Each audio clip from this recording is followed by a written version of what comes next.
হালিমাতুস সাদিয়া কোনো বাচ্চা না পাইয়া মুহাম্মদকে নিল। মুহাম্মদকে নেওয়ার পর দেখতেছে অটোমেটিক বরকত শুরু হয়ে গেছে।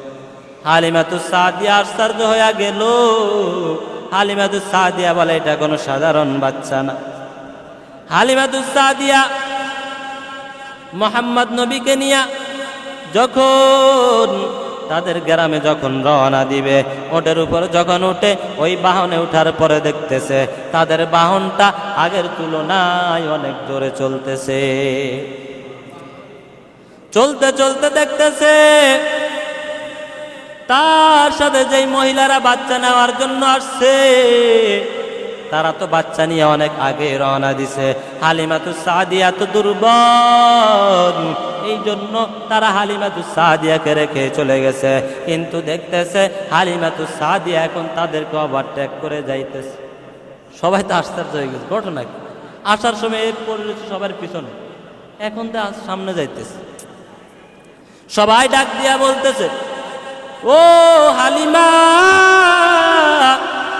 এইটা কি তোমার সেই ওট না, সেই বাহন না যেইটা দিয়া তুমি আসছিলা? হালিমা বলে এইটাই সেই ওট, এইটাই সেই বাহন যেইটা দিয়া আমি হালিমা এখানে আসছি। সবাই আশ্চর্য হয়ে রয়েছে, কেমনে সম্ভব, কিভাবে সম্ভব, এত আগে চলে যাইতে পারতেছে কিভাবে সম্ভব বুঝলাম না। এইটা তো তাদের কোনো কিছু না, তাদের কোনো শক্তিও না। ওই যে মুহাম্মদ নবী তাদের সাথে আসছে, এটাই হলো মূলত বরকত। দেখছেন কেমন নবী, ছোট থাকতে এত বরকত শুরু হয়েছে। সুবহানাল্লাহ। ওই নবী, মায়ার নবীকে যখন নিয়ে হালিমাতুস সাদিয়া বাড়িতে যায়, বাড়িতে যাওয়ার পরে ঘরে ঢুকতেই তার বকরিগুলো দেখতেছে অটোমেটিকলি হৃষ্টপুষ্ট হয়ে গেছে, মানে ছাগল। সবাই আশ্চর্য হয়ে গেল, এটা কি কারণ? সবাই তাদের রাখালদেরকে বলে দিল, এ রাখালেরা হালিমাতুস সাদিয়ার ছাগলগুলো যেখানে প্রতিদিন চড়াইতে নেয়, যেখানে প্রতিদিন ঘাস খাওয়াইতে নেয়, যেই মাঠে হালিমাতুস সাদিয়ার ছাগলগুলো নেয়, আজকে থেকে তোমরাও তোমাদের ছাগলগুলো, আমাদের ছাগলগুলো ওই মাঠে সুন্দর করে নিয়ে যাবা।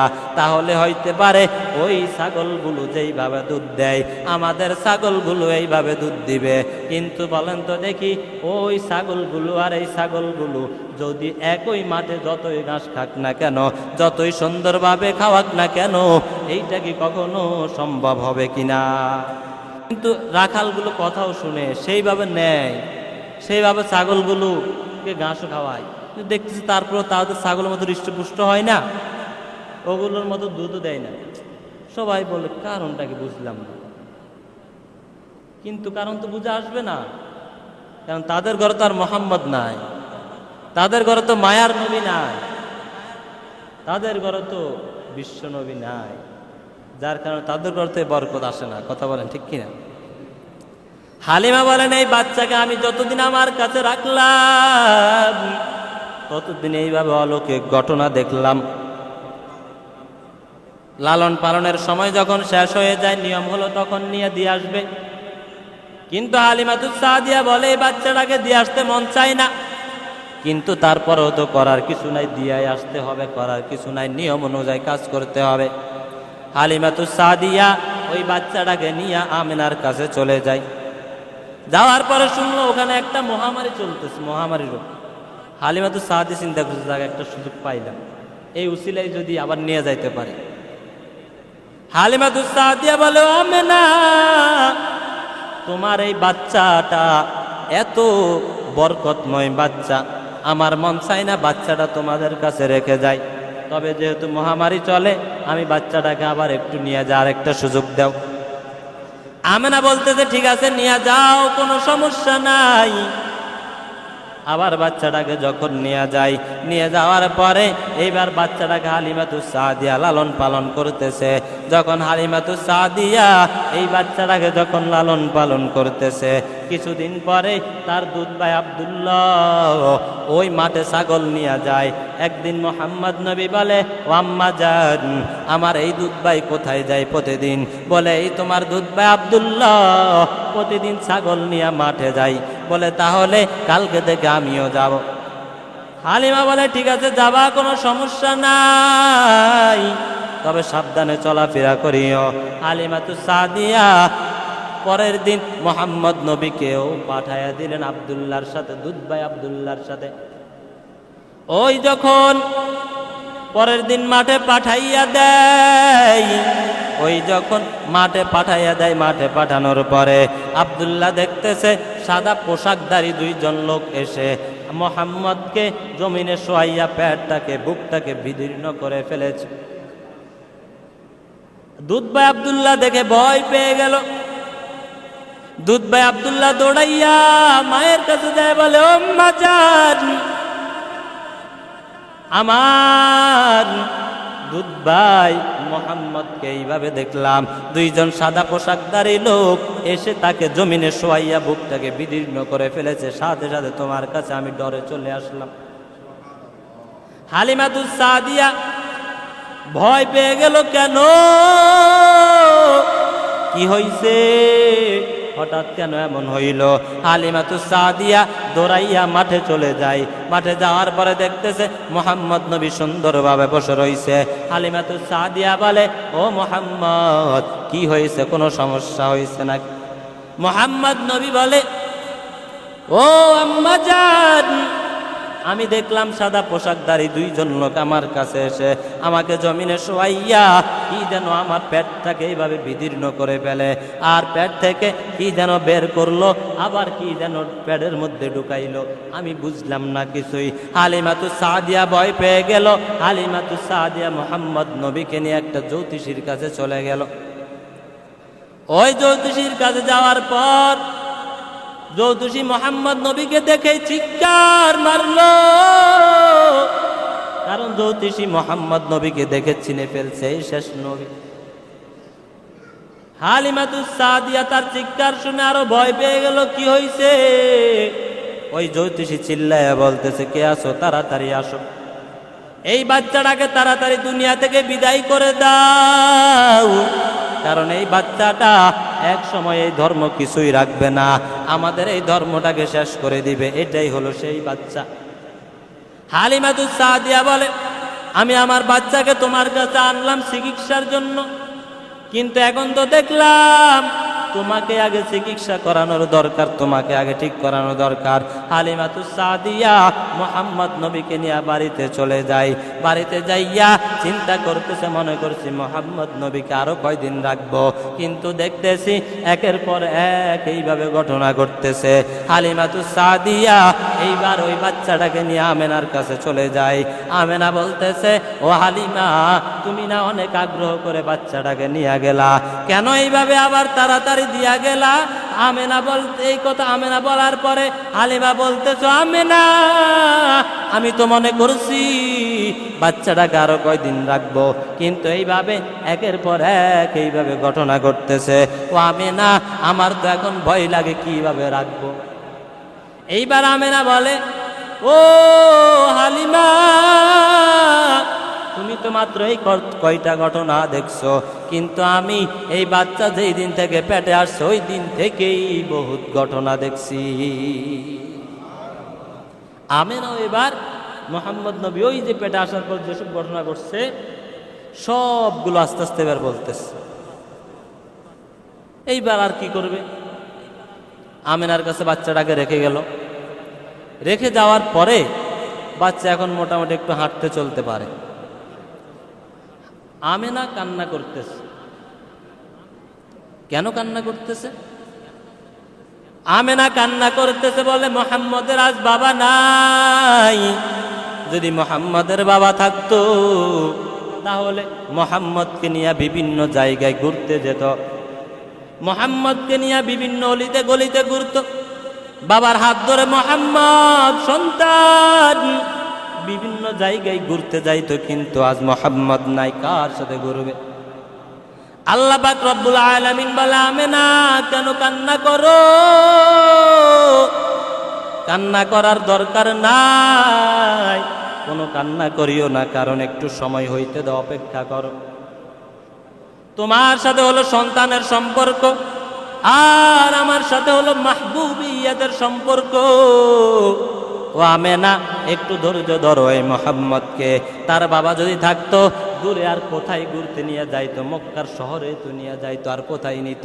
ও আমেনা, একটু অপেক্ষা কর।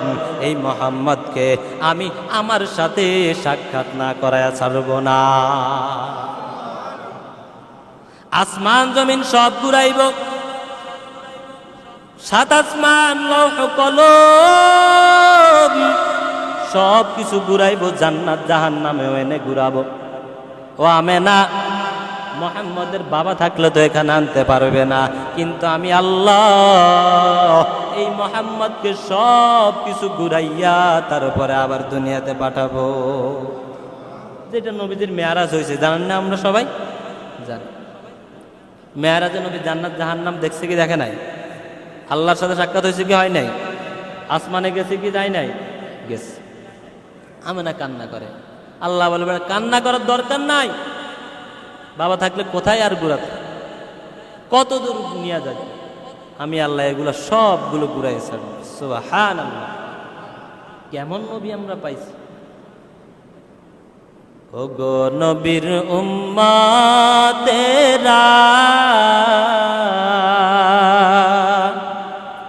হয়ে আজি দিশাহারা,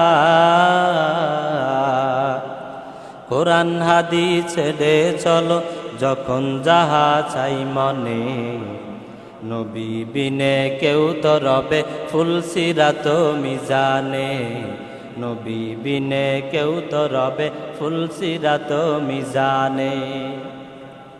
এমন এতিম নবী আমার, পিতা মাতা নাই যে তাহার, তারপরেও কত মারা মারলো তাকে দুশমনে, নবী বিনে কেউ তো রবে ফুলসিরাত মিজানে, নবী বিনে কেউ তো রবে ফুলসিরাত মিজানে। নবী আমার জীবন ভরে দিনের লাগি কষ্ট করে, দান দান শহীদ করিলেন উহুদেরই ময়দানে, নবী বিনে কেউ তো রবে ফুলসিরাত মিজানে, নবী বিনে কেউ তো রবে ফুলসিরাত মিজানে। চলো চলো চলো মুমিন, চলো নবীর সন্ধানে, নবী বিনে কেউ তো রবে ফুলসিরাত মিজানে। নবীর মায়া নাই কি তোমার,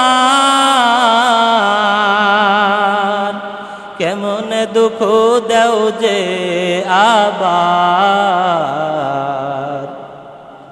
নবীর মায়া নাই কি তোমার, কেমন দুঃখ দেও যে আবার।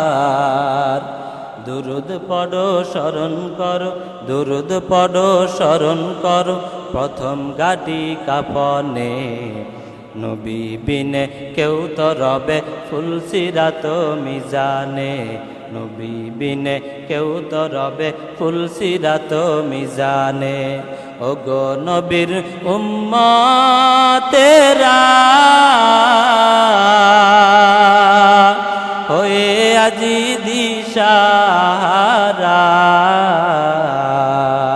কোরআন হাদিস ছেড়ে চলো যখন যাহা চাই মনে, নবী বিনে কেউ তো রবে ফুলসিরাত মিজানে, নবী বিনে কেউ তো রবে ফুলসিরাত মিজানে।